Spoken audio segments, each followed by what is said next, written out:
Pabiling isang kahang sigarilyo.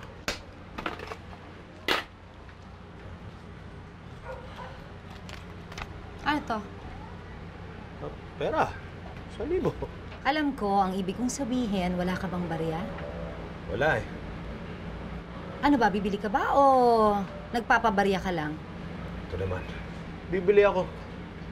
Tsaka gusto ko rin malaman yung pangalan ng magandang may-ari ng tindahan na to.